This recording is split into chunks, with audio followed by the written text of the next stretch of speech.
Hey guys, Nick Davies again.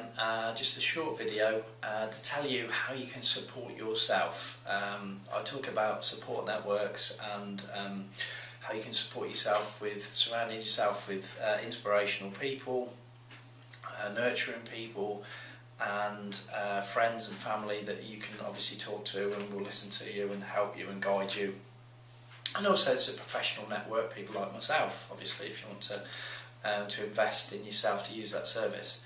One of the things I'm going to talk about today is how you can support yourself without the need for that. I always say that having that support network is, it should be kind of an extra to your life. You know, one of the things I do a lot is I support myself in terms of my own nurturing, my own inspiration and everything else.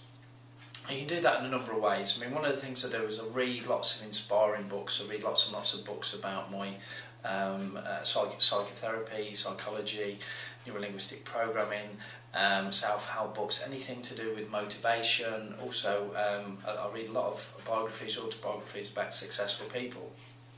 And these are the things that they're the things that you feed your mind. You know, it's important to have a good diet, but obviously it's important the things that you feed into your mind, what you watch on the television.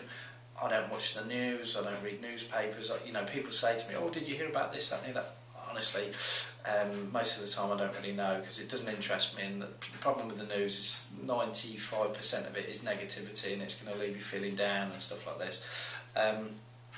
So I tend to try, I don't always get it right occasionally, I flick on the telly and there'll be a rubbish programme on like EastEnders or something like that.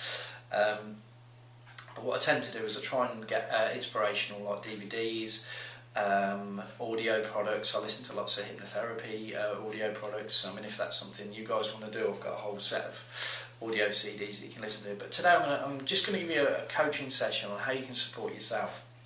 So here's my favourite two monkeys that I use to demonstrate the personality, and in particular these two, and I leave them on the corner of the unit as people go out, because this is the last thing I want people to see, because this is essentially us supporting ourselves. So firstly I'm going to take the baby monkey first and put this fella to one side. And this is what we call in transactional analysis the adapted child. It's the part of us that learns about rules and regulations, how it needs to behave. Also, it's the part of us that feels vulnerable. It's part of us that feels overwhelmed sometimes and things like this. So I'm just going to show you a technique how you can parent your own child.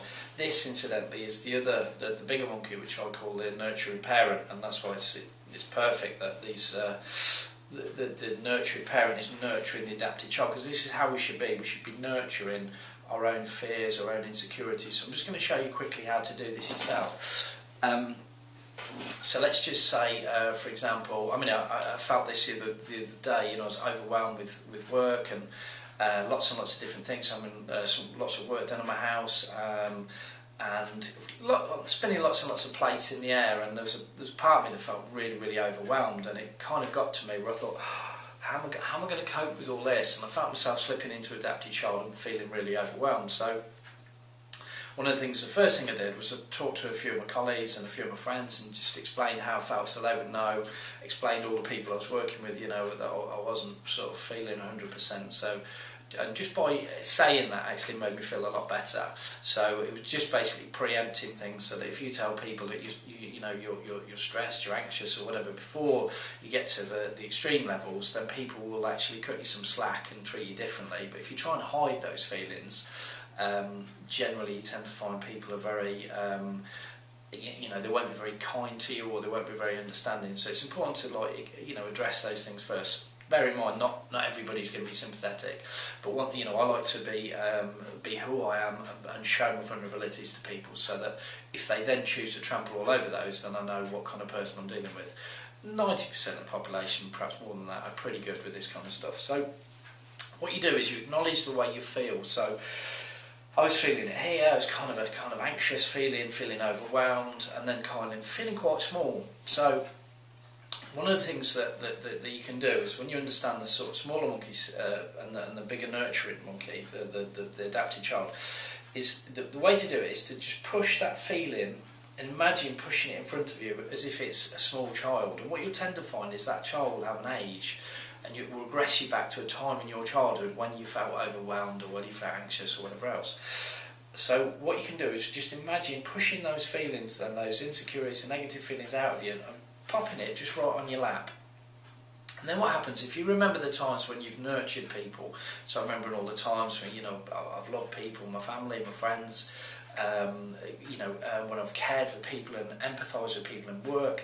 And then what you do is you remind yourself all the times when you've helped other people, so then you kick into your nurturing parent. And then what you do is you imagine hugging that part of you and nurturing and supporting that part as if it were you at whatever age it is. I think, mine was, God knows, age 6 or something like that. And you think, God, so by doing that, what you can actually then do is you actually change the way you feel, and your whole brain chemistry changes when you do this. And I said an exercise probably takes you about 1 or 2 minutes, and it will change the way you feel, and it changes your whole day. It's incredible. So basically, just to recap, so you find out the kind of adapted child, the part of you that is feeling really, really vulnerable, and you just imagine pushing it outside of yourself and imagine it's a younger version of you.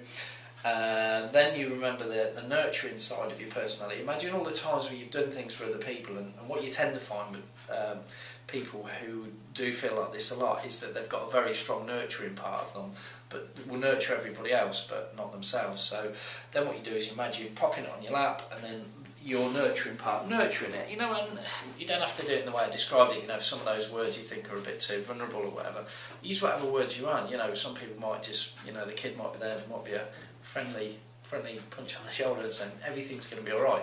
But by doing that, by visualising that and actually doing that process, you actually change your brain chemistry and you change your psychology, so you then become more in control and more able to deal with everyday life. I hope hope that's been helpful. It's something that I've kind of learned and practiced and refined a few times. It's a very, very simple exercise, but has very, very strong, powerful effects. I hope you've enjoyed that. I'd love your feedback, questions, anything else you want help with, let me know. So this is Nick, and I'll see you guys soon. Cheers.